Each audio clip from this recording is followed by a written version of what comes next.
Hi friends, welcome to our channel. Satyabhama serial next ఎపిసోడ్లో ఏం జరగబోతోందో ఈ వీడియోలో చూసి తెలుసుకుందాం. సత్యపై మండిపడ్డ మహదేవయ్య అసలేం జరిగింది అని తెలుసుకోవడానికి ఈ వీడియోని స్కిప్ చేయకుండా ఎండ్ వరకు చూసేయండి.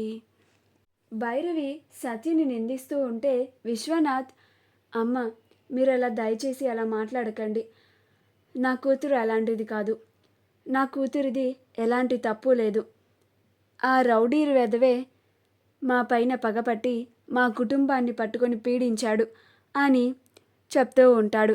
అప్పుడు భైరవి, చాలే ఆపునే మాటలు, గిలాంటివి 100 మాటలు చూసినాం, తప్పు చేసిన వాళ్ళే గిట్లాంటి మాటలన్నీ చెప్తుంటారు అని అంటుంది. అప్పుడు సత్య, అత్తయ్య మీరు అసలు ఆ రోజు ఏం జరిగిందో కూడా తెలుసుకోవడానికి ప్రయత్నించడమే లేదు. మా నాన్న చెప్పడానికి ప్రయత్నిస్తున్నా కానీ మీరు ఆయనకి చెప్పడానికి అవకాశం కూడా ఇవ్వడం లేదు అని అంటుంది.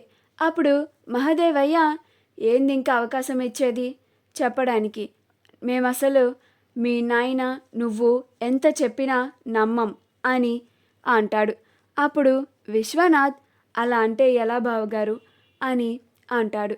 అప్పుడు మహదేవయ్య, ఇంకా నీకు బావగారెవరు, ఇప్పుడే ఈ క్షణమే నీ కూతుర్ని ఇక్కడి నుంచి తీసుకుపో, నేను ఇంకా నీ కూతుర్ని నా గుమ్మం దాటనివ్వను, ఇక నీ కూతురికి నా కొడుక్కి ఎలాంటి సంబంధం లేదు, అలాగే నీ కుటుంబానికి నా కుటుంబానికి కూడా ఎటువంటి సంబంధము లేదు, ఇంకొకసారి నీ కూతురు నా ఇంటి వైపు రావడానికి కూడా వీల్లేదు అని అంటాడు.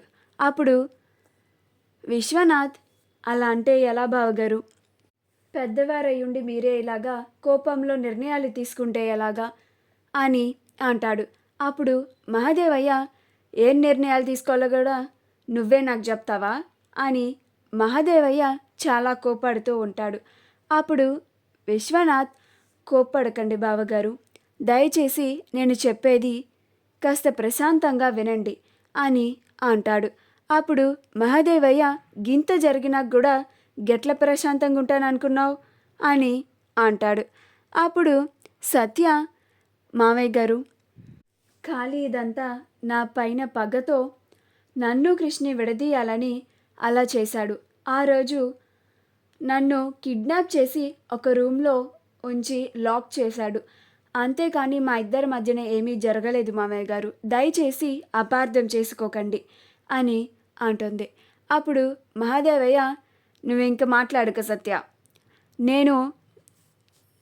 నువ్వు చెప్పేది ఏమీ వినను, జనాలు ఇలా నువ్వు చెప్పే కథలన్నీ నమ్ముతారనుకుంటున్నావా, ఇలా మహాదేవయ్య చిన్న కోడలు చెడిపోయింది అని అనుకుంటూ ఉంటారు, దానివల్ల నా ఇంటి పరువు మొత్తం పోతుంది, ఎట్లాగో నువ్వు ఇప్పటికే చాలాసార్లు నా ఇంటి పరువు తీసేసినావు పార్టీ ప్రెసిడెంట్ గారి ముందు, ఇంకా ఆయన నాకేం విలువిస్తాడు, నాకు ఎమ్మెల్యే టికెట్ ఈయనకి కూడా ఆలోచిస్తాడు, ఇప్పుడు నీ వల్ల నా ఎమ్మెల్యే టికెట్ పోతే గనక మీ కుటుంబాన్ని ఊరికే వదిలిపెట్టను అని అంటాడు.